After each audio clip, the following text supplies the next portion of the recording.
Colonel Gaddafi and those who still stand by him continue to grossly and systematically abuse the most fundamental human rights of Libya's people. This resolution demands an immediate ceasefire and a complete end to violence and attacks against civilians. I'm no fan of Libyan dictator Muammar Gaddafi, but this is outrageous. The United Nations Security Council has voted not just for a no-fly zone.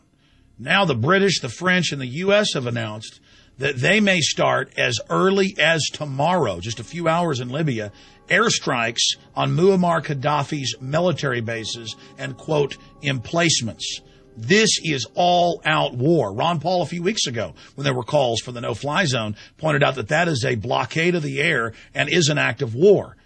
This is the globalist empire who loves putting dictators in other nations and has a long history of it, simply going after one of their enemies. They've been behind the revolutions in Egypt. They've been behind other revolutions as part of a program of destabilization that Zbigniew Brzezinski has written about.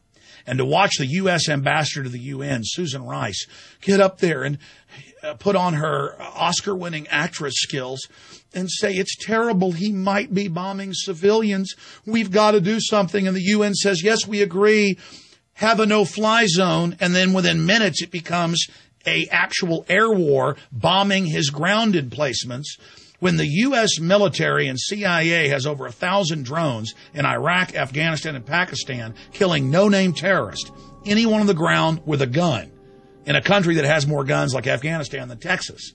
It's so incredibly hypocritical. Our country's bankrupt, our dollar's dying, and while the world is watching the Japanese Fukushima meltdown with radiation set to reach the West Coast tomorrow on Friday, the world isn't looking, and a new war against Libya under the guise of a no-fly zone is about to start bombing ground targets.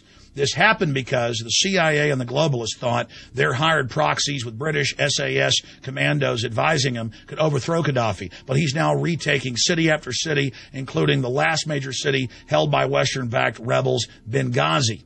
And so armaments are pouring in from globalist-controlled Egypt. The airstrikes are about to begin on the ground. Another war run by this empire. And remember, America's not doing this. America's been financially captured by the very same globalist banking cartel that is now launching this new war. Everybody should call Congress, call the White House, and tell them, stop this new illegal war. At least have Congress declare war, something that hasn't happened since World War II. Basically, this is like the Bay of Pigs. But instead of some communist dictator, they're going after a North African dictator, and it's all about oil, and it's wrong. But again, Secretary of Defense Gates a few months ago said, I don't care if 70+% of Americans want us out of Afghanistan. They always push the date back 2 years. And they don't care what we want here or what's unconstitutional. This is about global domination using America's blood, sweat, and treasure, and it's destroying our name. Leave North Africa to the North Africans, like our first president, George Washington, said, no foreign entanglements. Visit Infowars.com and PrisonPlanet.com. When you're on the sites, you can also tune in 24 hours a day to my daily radio broadcast. There's also a free iPhone app to listen to the syndicated radio show when and where you want.